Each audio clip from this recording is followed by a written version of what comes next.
पहली रात से बरज़ख की दुनिया तक, और बताएंगे कि कैसे मोमिन और गुनहगार की रूहों का मुकाबला होता है, ताकि आप समझ सकें कि असली जिंदगी मौत के बाद शुरू होती है। तो जुड़े रहिए इस कहानी के साथ, जो आपके दिल और रूह दोनों को हिला देगी। कहा जाता है जब इंसान की जिंदगी के सिर्फ 3 दिन बाकी रह जाते हैं तो आसमानों पर उसके नाम का पन्ना पलट दिया जाता है। मलाइक फरिश्ते को हुक्म मिल जाता है कि अब ये रूह इस दुनिया में ज्यादा देर नहीं ठहरेगी।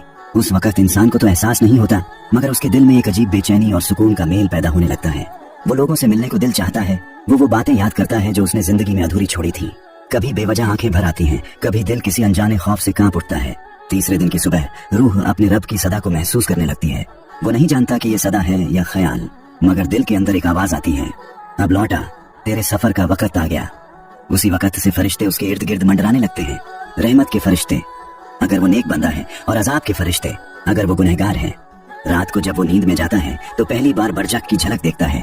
कुछ लोग अपने मुकामात देख लेते हैं, किसी को जन्नत की रोशनी, किसी को आग और सायों का मंजर।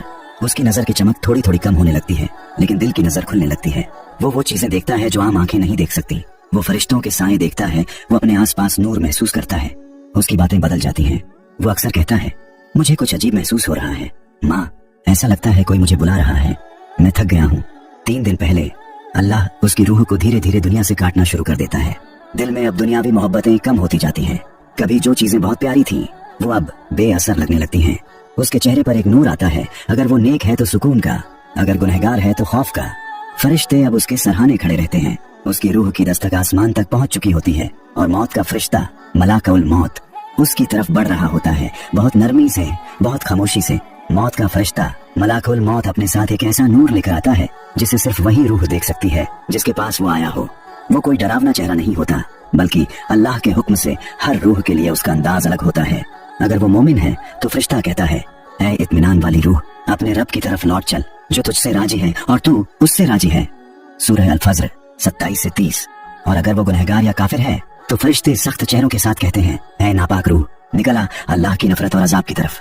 उस लम्हे में रूह जिस्म से ऐसे निकलती है जैसे कांटेदार झाड़ी को गीले ऊन में खींचा जाए। हर नस, हर रग, हर जान लरज उठती है। चेहरा मुरझा जाता है, आंखें ऊपर उठ जाती हैं, जुबान भारी हो जाती है, और फिर सुकून का एक लम्हा जो इस दुनिया में कभी महसूस नहीं हुआ।